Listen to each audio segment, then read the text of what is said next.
Welcome to my happy place. It's a great sunshiny day here in central Oklahoma. I'm just gonna take you on a little tour, let you see things, how we're progressing. We're doing pretty good. I just wanted to show you, pretty sure on the last video we talked about the things that are coming up over here. So here we're back to our beets, and then this second row of straw right here, I have some chard, and you can see, I think that you can see that some of this is coming up. And now I planted some old seeds. I wanted to see how well they were going to do, and so I did plant old seeds, but the good news is they're coming up. So I did, one of the things I did whenever I planted them, I overseeded. I wanted to make sure that I was going to get a good production, and so I planted quite a bit. I need to go through here and I need to go ahead and thin some of this out, but I'm excited because we have quite a bit of Swiss chard coming up. Next over here you're going to see this next row. We've got potatoes. These are our purple potatoes. I planted these. I was not able to plant them on St. Patrick's Day, which is the popular day to plant them, but I planted them shortly thereafter, and as you can see, they are doing quite well. I went ahead, and there's a row back here. Decided that, hey, I want to try to see what kind of success I have based upon planting along the lines of the Farmer's Almanac on some things. And so I do have a row of potatoes planted based upon the planting schedule on the Farmer's Almanac. So we're going to see how that does. You know, the way I see it is, it's how farmers planted for years. It's the way things were done. And there's got to be some kind of knowledge there. So I'm going to go off of other people's knowledge, because the fact is I don't know it all. So I'm going to trust them. I just noticed, and I've lost them. Oh, I do have peas coming up. I planted some peas, and I think these were planted according to the Farmer's Almanac. I've got to go back and look at my notes. I had actually gone through, and the Farmer's Almanac has a website to technology, even though I'm one that says I don't do technology. But they have it, and then they have it for your area, so you can put in your zip code, and it tells you when you're supposed to plant stuff according to your zip code and the Farmer's Almanac altogether. So for me, it takes away trying to read a Farmer's Almanac, because fact is I can't read that. Or okay, I could. I have not invested the time to do it. So if I can use the internet and cheat right now, I'm going to go ahead and do that. I have bought Farmer's Almanacs in the past, but and I've used them. I just haven't totally been able to put all the science of it together and figure it out. And so it's kind of nice just being able to use the internet to do that. Our onions, they're growing up quite nicely. We have probably a couple of dozen onions. I should have planted more, but you know, sometimes time gets away. And then I've got some spinach and lettuce growing up in here. And once again, because I'm doing this at, you know, noon on a weekday, sunny day, it's sunny. And so I can't quite see what I'm showing you. So anyway, something I wanted to talk to you about today, because it's not always just about the gardening, although that is the big deal, and also about the homesteading with the animals back there. You see Wilbur. I can see him because he's been quite not. The goats, some of the goats are back there. We're in the process of moving some of the animals over this week so that they can get on some fresh ground. But I'm going to, sorry about that, I'm going to talk about don't take what's not yours. What? No, I'm not talking about stealing. I'm talking about, was it your dream? Was it your vision? or was it someone else's? Don't take it. So this has been on my mind for several days, but unfortunately, we've had a lot of wind, so it's been difficult for me to do it. And I'm not sure about today's wind. I don't know how successful you're hearing me. I don't have the setup to avoid the wind, so I am so sorry for that. But don't take what is not yours to take. What is your vision? What is your calling for your personal life, for your homestead, for your business, for whatever? What is your vision? What is your calling? Sometimes, and this is something that I have just recently been sharing with a friend of mine who has the same mindset as I do on the homestead, but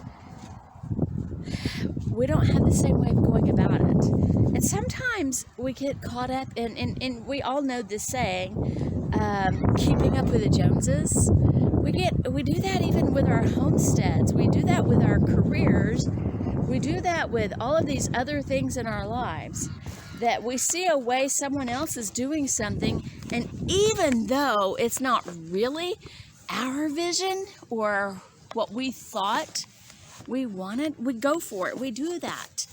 And then we discover that this is not really how I wanted to go about things. This is not really what I wanted for my place. So I want to encourage you today.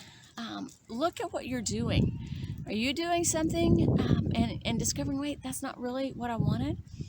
Something that I'm in the process of doing, and if you've followed me, if you know me personally, when we lived in Edmond, I had a goal, I had a dream, I had a vision of turning our property into a food forest. I actually had gone about going and buying, I bought about 100 trees, and I had gone about going ahead and planting. Most of those, I didn't get them all planted because, let's face it, 100 trees is a whole lot of trees. But I was in the process of developing a food forest. And then we came out here, and I haven't done it. I haven't done the food forest. Why not? My whole goal was to create a sustainable homestead, right? I got sidetracked. I forgot what I wanted to do. Now, in all fairness, there's a lot of things that need to be done here. I mean, let's just start with how we're living, for example. I mean, we could go ahead and focus on getting our home built, but that's really not what I want to focus on. There's a lot of things. Now, one of the things I do, I took the first year of trying to get just kind of our meat source established, and I feel like I've done pretty well on that. At least I have the animals in a good place. We're not completely there, but I've got the groundwork laid for that. As far as working the ground and the soil and doing regenerative farming, I feel like we're established there. We're getting a good routine. As I've been doing some work, and I needed to show you that, but I'm sitting now.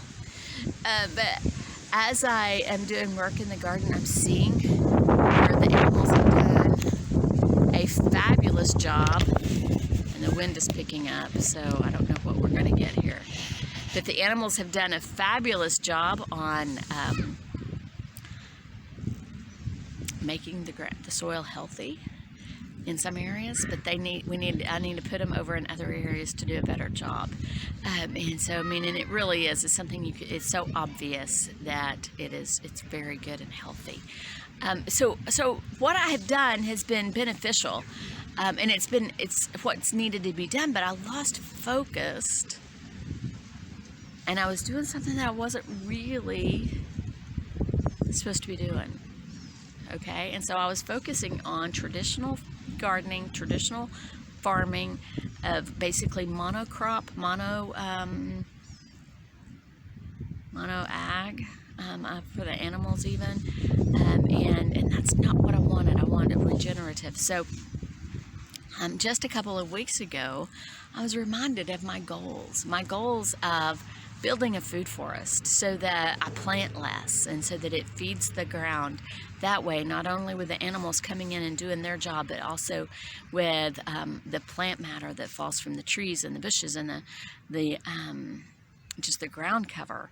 So this kind of where I'm sitting right now is the beginning of my food forest. I had already bought the plants before I was reminded that I wanted a food forest. So back along the pallet fence there is some blackberries and some blackberry bushes, and then I have some blueberry bushes, and I have some fig trees, and I have some goji berry trees, and I have elderberry, I have grape. So we're working on it. Now I've also planted some herbs, but this area right here, what I'm going to do here is I'm developing my food forest. I'm going to be going tomorrow to the Oklahoma Forestry tree sale. They have a reforestation project. It's an ongoing project. It's always going on, and it's to basically get it where we have sustainable forests again, and make it easier for people to add back to the forest lands. And so tomorrow they're going to have their sale, and so I'm going to be going in and getting some of their trees. I'm going to get some sand plum, some American plum. I'm going to get some persimmon, but I'm going to be adding trees in here, following some food forest recommendations to just build this area up. Now, originally, when I was planting trees, up along the road. I didn't do well, or maybe I did and they just haven't come back, but I'm not going up there. I'm not starting up there. I'm going to work my way up to that. But I'm going to just really be concentrating a lot on getting this area built up into a food forest. I'm not going to go big right now. I'm just going to go kind of small. I'm going to plant my various trees that I'm going to be buying in places so that I can do the food forest guilds, so that I have my 7 layers. You have your large trees, your shrubs, your ground cover, your roots. You know, so you have 7 different layers, just like a forest does. But anyway, don't take what isn't yours. If your vision is not to do traditional agriculture, don't do it. Don't get wrapped up in it. Now, there's a level that we have to do some of it, but we don't have to do what somebody else is doing. We don't have to keep up with the Joneses. Just because my girlfriend wants to do her food forest one way does not mean I have to do it my way, that way. But don't take somebody else's goal and make it yours. Make your goal yours. Don't lose sight. Don't try to keep up with the Joneses. And even when we're not talking about gardening, just in life in general, don't take what's not yours. Hope you guys have a great day. Go about making today special for someone else. That's my new thing. It's not just making today matter, but make today special and find someone else to do it for. Have a great day. Thanks for joining me. If you like this, and like my lectures, feel free to hit the like button, subscribe, share with your friends. Thanks. Bye.